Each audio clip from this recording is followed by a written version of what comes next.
Pagdanakaw sa loob ng isang tindahan sa Mangaldan, Pangasinan, nahuli cam. Nakatutok CJ Turida.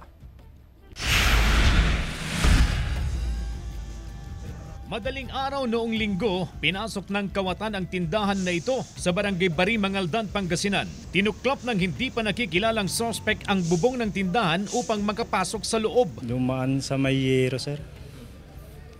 Kinating yung yero. Malit lang, parang 12 by 12 lang yung pinagdaanan niya sa taas. Diretso ang sospek sa kaha at doon nilimas ang nasa 5,000 pesos na halaga ng pera. Nakuhanan ng CCTV camera ang sospek habang nasa loob ng tindahan, pero nang mapansin niya ito, tinanggal sa saksakan ng CCTV. Bukod sa pera, wala nang iba pang tinangay ang sospek. Lumabas din ang sospek sa pinasukang butas sa bubong. Ayon sa ilang residente, may kasama raw ang sospek sa waiting shed malapit sa tindahan na nagsilbing lookout. Hinala ng manager ng tindahan, nagpanggap na customer ang sospek at pinag-aralan ang sitwasyon sa loob bago isinagawa ang pagnanakaw. Noong nakaraang taon, nakapagtala ang Mangaldan Police ng 3 robbery cases at 9 na theft incident. Iniimbestigahan na raw ang mga naitalang insidente ng pagnanakaw ngayong buwan sa tulong ng mga opisyal ng barangay. Sa amin sa PNP, ito yung isang mga krimen na dapat natin labanan is to deny the opportunity ng mga perpetrators o yung mga suspect natin. So ito yung purpose bakit tayo nagdi-deploy. Payo ng PNP, higpitan pa ang seguridad sa mga establishmento